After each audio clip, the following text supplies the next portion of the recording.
On this episode of Star Trek Universe, the Spock cock is at full capacity and the cure is some good old-fashioned killing. We're talking about Amok time, right after these Vulcan bell janglers jostle their jangles. I don't even know what happened there.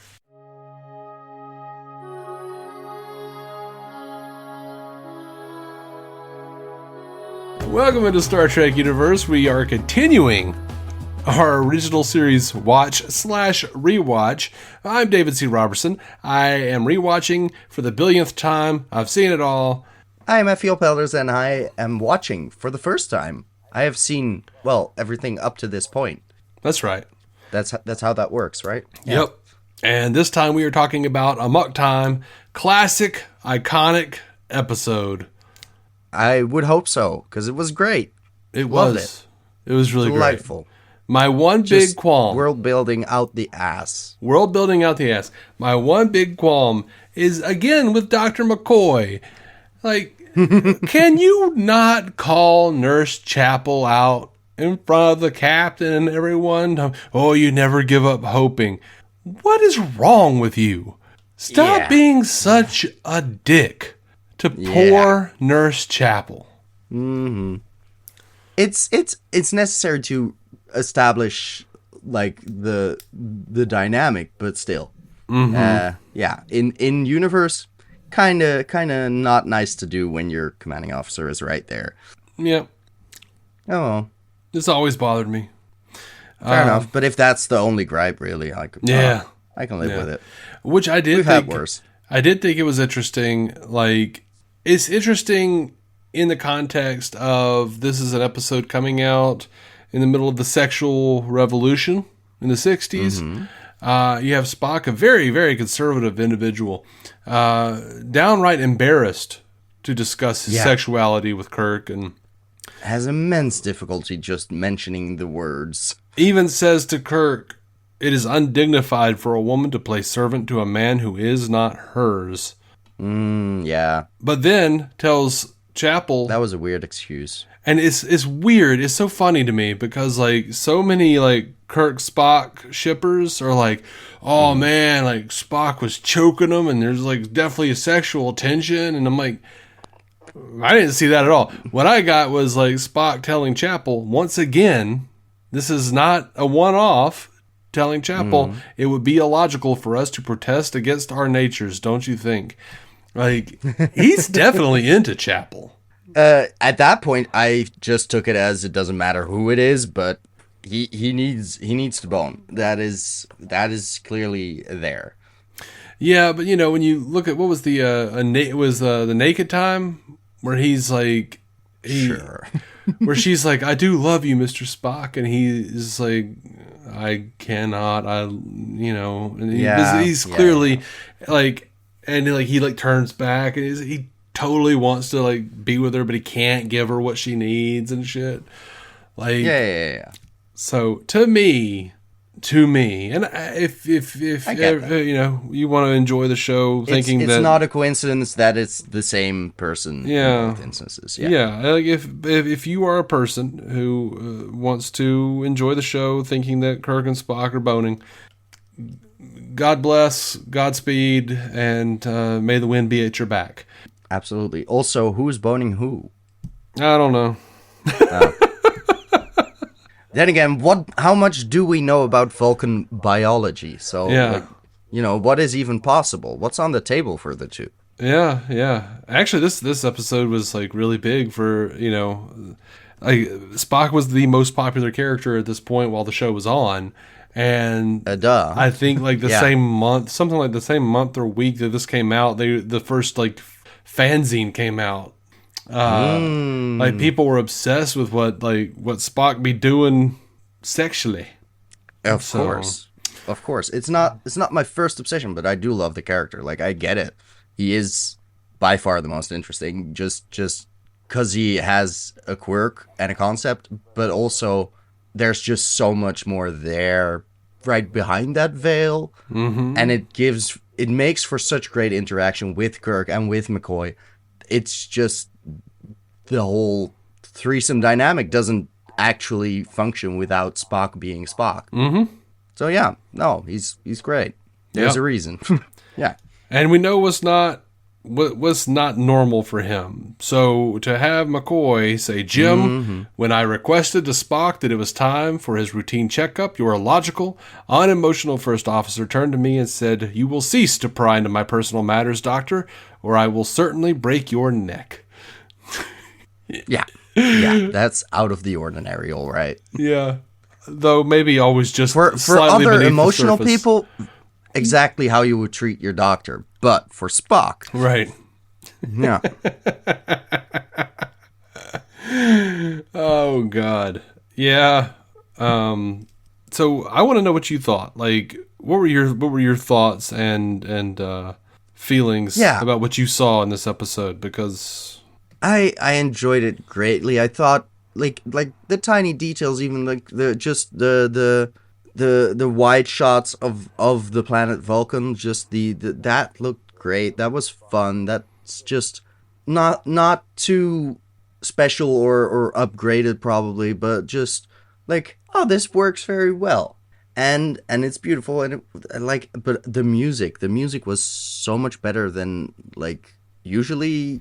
It just kind of feels like we're playing on the same motifs, and this stood out as something different, something eerie, something like the tension was very clearly underscored by the score. And I enjoyed the shit out of that. It's just a very solid buildup of, okay, we have the setup of the mystery, like what is going on with him, and then we find out, and then we have to do something about it, and then it's just tight. It's well written. I like it. It's great. The action is, usual action, but that's not what I'm here for. I'm here for everything leading up to that point, and I really like the conclusion where she just explains the whole plan of like, no, it's far more logical to have made sure my actual lover is not in danger of dying at your hand, and like, yeah, no, this makes perfect sense. Wonderful.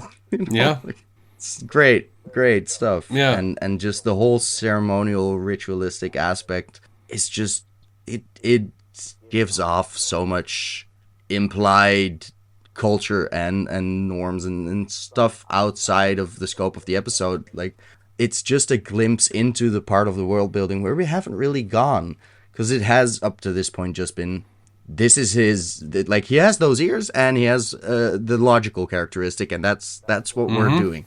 And it's delightful to dive into that further, and even just in the core concept to establish the fact that, oh, well, shit, she'll fuck with your brain. Like, you'll eventually have to get something out of your system, because my God, you've been repressing a lot. Yeah. Like, it's delightful. But once he thought he killed Kirk, the lust was gone.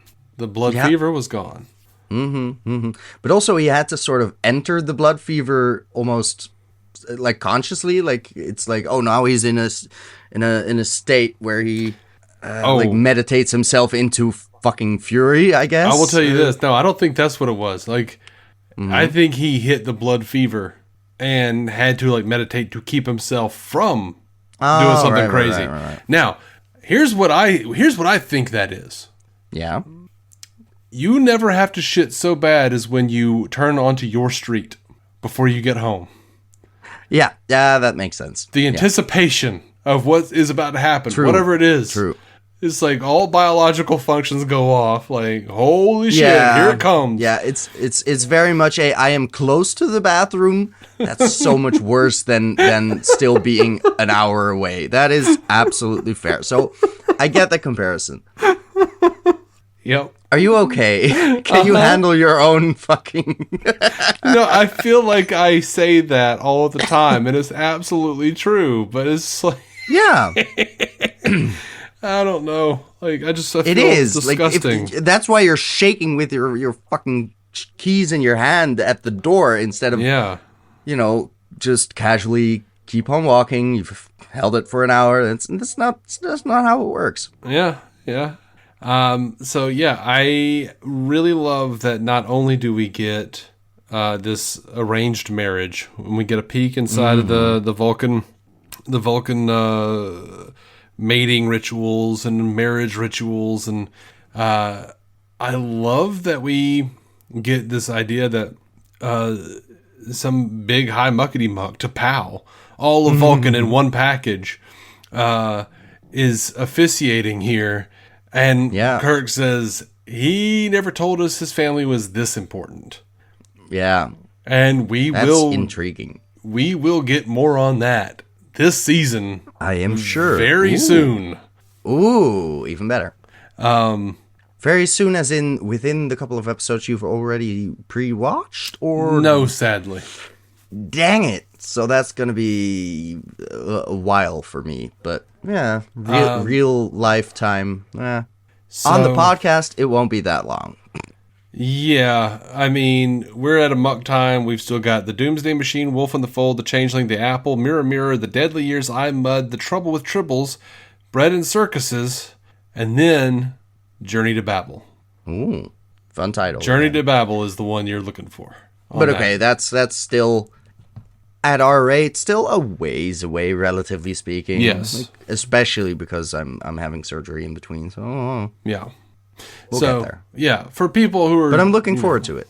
For people who are... For the people who know. listening at this pace, by the time you're listening to us, I think the surgery will already happened. Yeah. By then, I'm recovering and giving everyone on this planet the silent treatment. Yeah. Because it's a surgery on my vocal cords, which is great as a podcaster, but also very glad it's finally fucking happening. Absolutely. Me too, because I hate your voice. I should have seen that one coming. Yeah. No, I'm kidding. I know. Oh, that was good. Yeah. That's reason enough for a fight to the death. Oh. Yeah, I love that they're wearing the Romulan helmets because they have a shared history, but they changed them enough where you just see that they're different, but there's a commonality, and that makes sense. And we off cast already talked about the scarves also being like relatively similar to the sashes, the sash in God, what was the episode with the Romulans? Balance of Terror. Thank you, Jesus. And they're like similar enough that I can see a common ancestor basically, and wearing them differently though. That's just delightful. Mm-hmm. And it just, everything screams. There's so much going on in terms of culture and implications, and these are my ancestral lands, and this is just a bunch of bogey terms, of course, just thrown in that make it feel very epic, and you're still unsure at every point what will happen, what does it mean. Like, you're fairly sure that it's not a fight till someone yields, but Kirk is naive like that. Mm-hmm. Well, when you think about what he knows about Spock being so logical and pacifistic, he's like, why would it be a fight to the death? That's stupid. Yeah. No, exactly. This will be a chess match, basically. Yeah. That's what we're... Yeah. Like, but no. Wait, Verpas? What? The fuck is this? There's a sharp side and a blunt side. Yeah, I got that part. Yeah. And this big wrestler-looking dude in a gimp mask is coming over here handing me shit and sticking his blade in my face. Mm. But also, it's interesting to establish Vulcan as a planet with like less air and more like fucking heat. Mm-hmm. Which also just like is Spock constantly cold, and also should he have greatly increased other things like lung capacity and shit compared to like, shouldn't he function better? He does though than humans in but like we don't see a whole lot of that because he can just nerve pinch his way out of everything. Yeah. So there's no like this one is the first time where it's mattered that, like, is he stronger or is he just like you don't really get a lot of that. Yeah, and also, it's easy Spock to forget. Spock is half human. Right. Yeah. That that'll get to you. Yeah, but he's also a pacifist, so he doesn't have to do it too much. He does the Vulcan nerve pinch thing.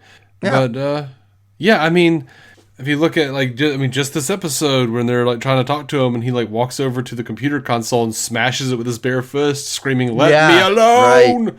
Right. I forgot that. Yeah, he is capable of more than he usually actually does. That's fun. Yeah, and they've made a point. Good to keep in mind. Yeah. You look at Operation Annihilate, he had the thing on his back, and the only reason he survived it where the others didn't, where Sam Kirk didn't, for instance, was because he's a Vulcan. Yeah, right. Good excuse. They've got a lot at of... least half. They've got a lot of these little things where it's like, oh, well, it would have killed any normal man, but yeah, he's a Vulcan. He's not a man. It's fine. Yeah, he's got a slightly different anatomy there. Just another organ or two, and it'll be fine. Yeah, a third inner lens, an inner eyelid, Yeah, right. The eyelids. Yeah. And God, what did I intend to say? I am curious because there is a bunch of implications also for his ancestry, given this is how they usually mate. Like, how did his mother end up in this situation and stuff like that? That's just intriguing. But also probably shit yet to come, or never to come, either or. I'm looking forward to everything. It's just delightful to be in this very different, but still very. They really worked into some details more than they might with just a one-off civilization, where it's mostly just let the costume department figure out the things, and this was more of a writing and an implication in the characters. And T'Pau is just it's just linguistically, like the T'Pring and T'Pau, and they're introducing some more Vulcan shit that is typical. This is the first time we get the greeting thing, the live long and prosper. Yep. That's all Nimoy, by the way. Oh, dang. In the script, do tell me. In the script, he was supposed to, like, kneel down, and she was supposed to do, like, sort of a knighting kind of thing. Yeah. And he was like, no, I don't like that. No, because we're touch empaths, so that feels deeply personal in a way that we shouldn't do. Yeah. But when, like, Leonard Nimoy was Jewish, and, in synagogue, they would say, you're supposed to close your eyes. And when he was a kid, he was like, close your eyes, and no one's to see what we're doing. Well, he was a kid, so he opened his eyes to see what they were doing. Of course. And what they were doing was the Vulcan hand signal over the congregation. So that's what he came to. That's what he did, was that Vulcan hand symbol, and came up with, live long and prosper and all that shit. I think it's neat that's, how he came to that. Delightful. And I hope he's not in hell because he opened his eyes. That too. Then again, I'm not all that familiar with the Jewish conception of hell. Like, me either. Honestly, should look into that probably, because I don't know. Depending on the version of, I might go there. I might not. I don't know. We'll see. We will. Yeah, I guess. Yeah. That's what life is about, just waiting to find out, like, what's on the other side, and will it, like, who was right? who's gonna fuck me over in the afterlife anyway. No. It was Jeremy. Still one of the best South Park gags where I'm like, this sure, of course. I like how you went to South Park and I went to Jeremy, the axe-wielding demon from Aqua Teen Hunger Force. That was what I was about to start talking about from the episode The Brood Witch. It's like a devil sandwich. Mm-hmm. And when Shake bites it, he goes to an alternate dimension, a hell dimension, where right, a one-armed. I think we've talked about this. Yeah. So that's where my brain went.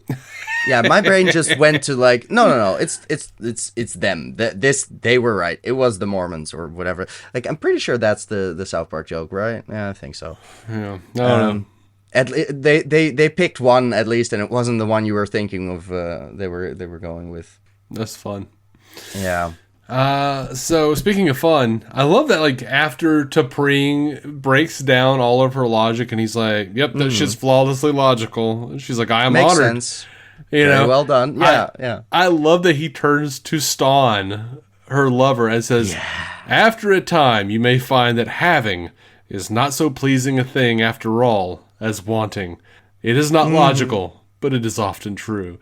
That's just a warning where you're like, oh God, like, A, how does he know that? But also, that's it's a lovely wedding invitation. Like that's not how you congratulate anyone on being able to be with their lover. Like, I have always wanted to say that to someone at a wedding.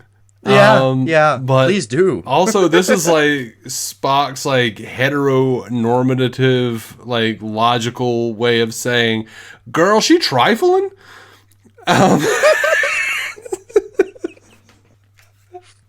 Fair enough.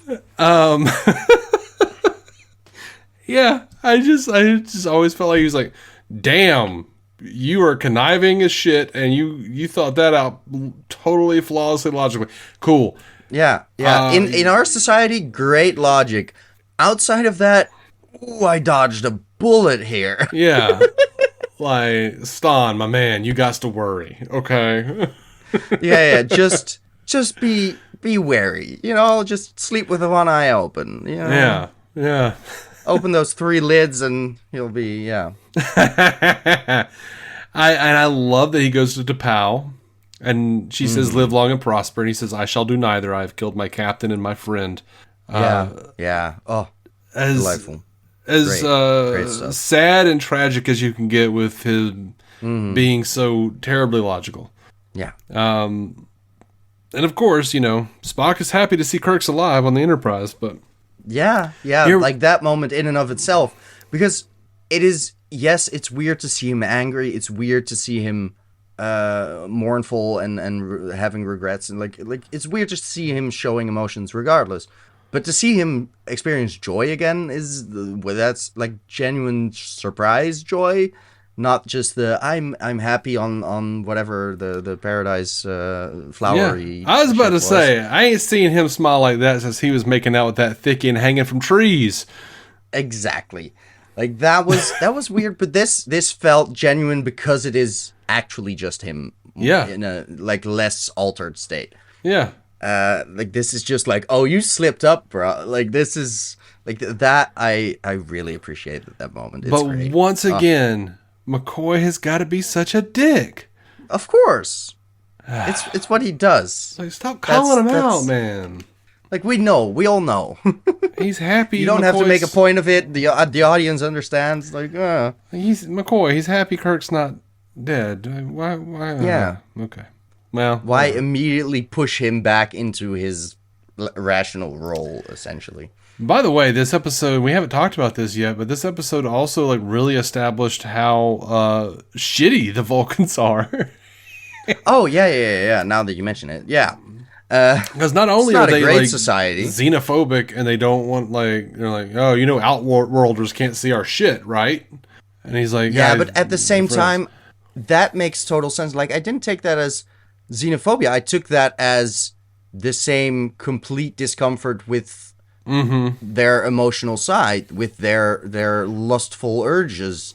It is like this particular ritual is just off limits for most outworlders outside of this one exception, because we don't want anyone to know essentially that we're not flawlessly logical all the time, all day, every day. And that's, you could absolutely say there's an element of that to it, but I think they're absolutely xenophobic and shitty to Spock because he's half human. Because T'Pau says, that they are. Yeah, it is said, "Thy Vulcan blood is thin. Are thee Vulcan or are thee human?" Oh, yeah. Like, I mean, you know, They do have an incredible air of superiority around them. That's more the issue. But it on this particular thing, it is funny because the trying to keep people out of this one ritual is just, we have a reputation to keep up, like to uphold, and that's just admitting essentially that it's a thin veneer of, well, we're superior because we're so logical, except we're not. But shush. That's just the hypocrisy inherent in their culture, and that's lovely to establish simultaneously, essentially. Yeah. Yeah. It's just a wonderful bit of writing, honestly. Most of this episode. I mean, I'm not like, it makes me pretty uncomfortable, like the whole like Spock can free T'Pring, but she can't free herself. She's property of whatever man. That kind of shit. Yeah. The are you willing to be property of whoever wins the fucking thing? That's just weird, archaic shit. Not entirely logical. But outside of that, just writing wise, the way they speak, it all makes sense. It feels immersive. It does transport you to another corner of this universe that we don't usually get to see. And that's just I'm a slut for some world building, so very happy to be here. This is the first ever Star Trek episode to feature any Vulcan characters other than Spock. It was the first episode introducing several important elements of Vulcan culture. Besides Pon farr, it was the first time we saw the Vulcan salute, the first time we heard Live Long and Prosper. It has also established the trend among most female Vulcans to have a name beginning with T and an apostrophe, in this case, T'Pau and T'Pring. Yeah. 2 is a pattern. Just keep that going for years. Oh, they do. Yeah, I figured. Kirk at one point says to Spock, "You have been called the best first officer in the fleet." And actually, that was McCoy who said that in Operation Annihilate. Oh, yeah. So, I'd forgotten about that. That's fun. In the original script, there were a few more Vulcan words. Spock described Kirk and McCoy as his Laknov, the equivalent of best man. Buddies. And when T'Pring makes her challenge, the wedding party begins to discuss what's going on, all in Vulcan, until T'Pau shuts them up. Interesting. Now, that could have been fun. Maybe, but... So, DC Fontana, who was like the main script editor, the head script editor, said in a memo, "Please eliminate all the Vulcan dialogue and keep it in English. Saves translation, and it will keep everyone informed of which player is where. Also, I anticipate the biggest laugh of the year in scene 58 when T'Pring utters some large Vulcan pronouncement and Spock stares back at her saying, 'T'Pring, Clark!'" So, okay. In which context would this have happened? I don't know. But I thought that was funny. Okay. Yeah, that's fair. Clark. That's fair. Clark, indeed. What was the word T'Pau said like 3 times? The with a K also. God. Oh. I don't. The break it up, guys. The pause. Time out. I don't know. Cacao or some shit. I don't know. But that's a city. But I don't remember. I remember they're saying like the Kunta Calafi or something like that. Oh, that's also a thing. See, we need a dictionary. We'll be fine. We do. Oh well.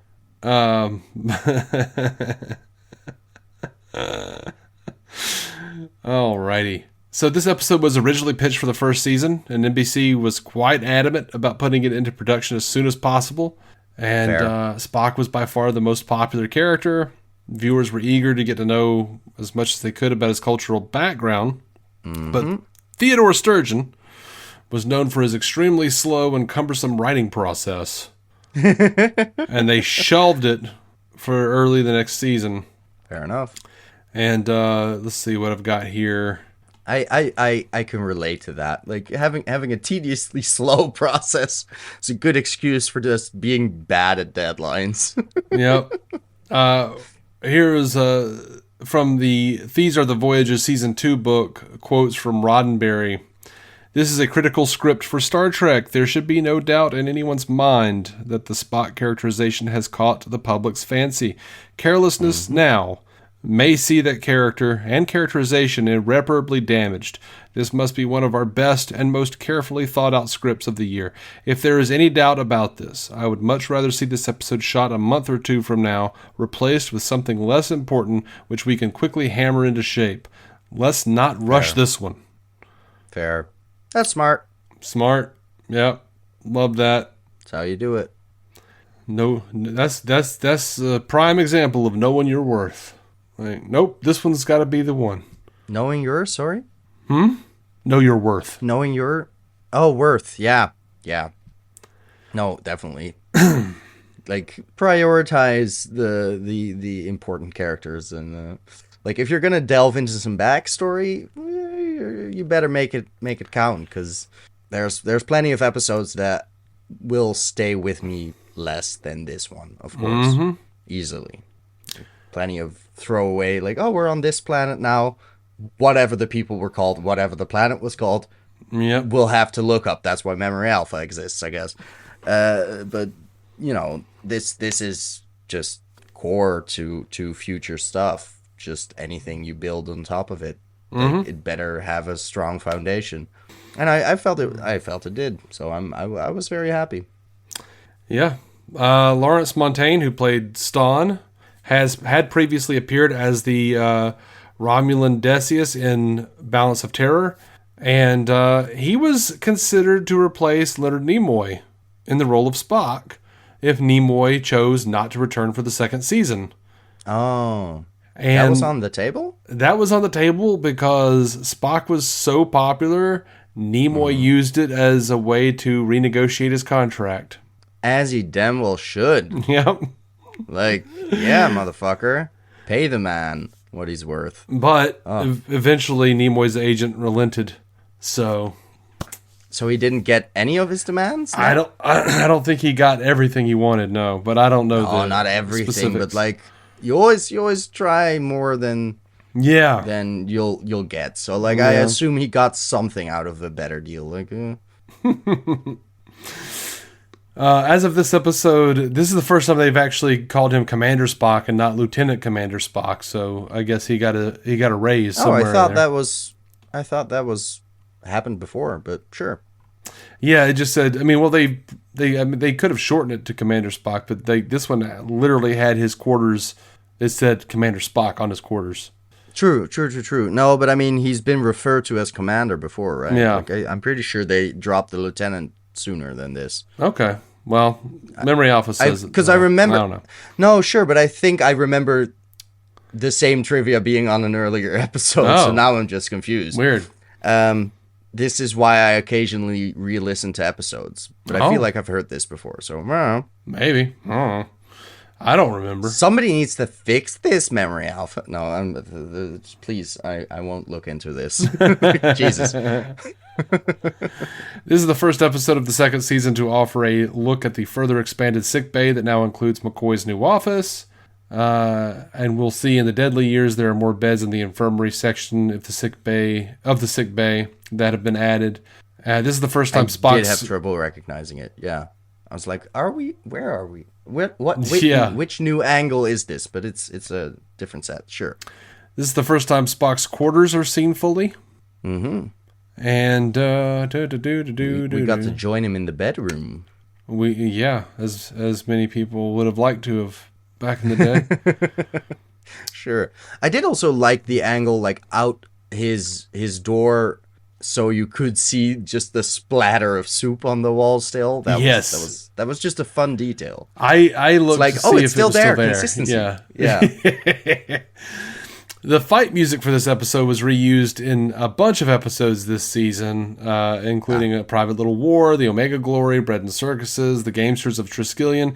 It became one of the most memorable themes of the show and also appeared in numerous other television series and feature films, usually as a spoof or homage to this episode. The composer, Gerald Fried became aware of the popularity of this theme when he began getting royalty checks from its usage on The Simpsons.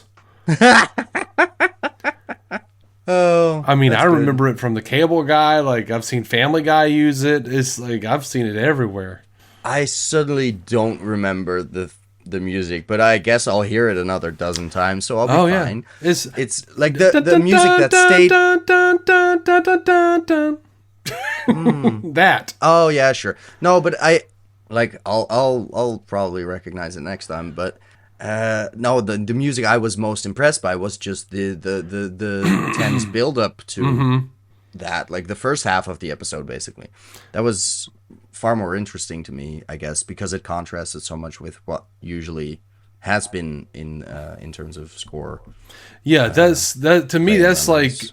the Spock theme. The boom, boom, boom, boom, boom, boom, boom, boom, boom, boom. Like, I hear that in my head all the time, and I love that shit. Ah. Yeah, no, it was great. I think that's what you're talking about, right? Possibly. I just it's hard to recognize anything if we're just know. trying to like hum it. Like, I know. it's never the same. I know. Let me just rewatch the episode. Since the Vulcans' mating cycle seemed to be too adult a topic for West German TV at the time, ZDF aired a version that radically changed the dialogue, rearranged some scenes, cut other scenes. As a result, Spock, instead of going through Pon farr, suffers from some lethal disease. To save his life, McCoy administers an experimental drug that leaves Spock delusional. Large parts of the episode, such as the Enterprise visiting Vulcan, Spock fighting and eventually killing Kirk, are explained away as hallucinations. That's so much effort to try and make that cut work. Jesus. That's a weird edit. Uh-huh. But I guess that's the version my mom must have seen. Yeah, okay. Yeah. Not that she was in West Germany as a kid, but she's seen the German the channels here. In 96, they did re-air it accurately. I doubt she was watching in 96. Oh, okay. Unless she was really bored during the pregnancy, but I'm not sure. Could have been. Let me watch some German Star Trek. Yeah. So Michael Chabon, who is he's a novelist, and he was the showrunner of Picard in the first season, and has done some other Star Trek stuff, saw part of this episode on its first airing in 1967 at the age of 4. His father considered it the second best episode of Star Trek after The City on the Edge of Forever. The younger Chabon disagreed slightly. Amok Time might not be the best, but I think it's the most important, I said. By addressing the question of Spock's sexuality and the nature of desire in a culture that eschews emotion, it makes the classic fan fiction gesture to find a hole in the quilt of canon and patch it. Look at the earliest Trek fanzines like Spockanalia, the first issue of which came out right around when Amok Time aired. They're obsessed with Spock's Vulcan heritage, his childhood, and above all else, his sexuality. Amok Time tried to patch those holes.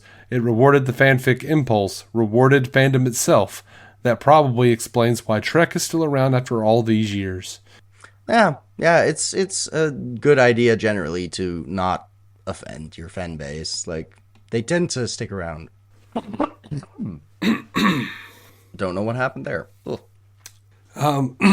that's all I've got for this episode. What do you have? Do you have anything? That's fair. Do I have anything? Yeah.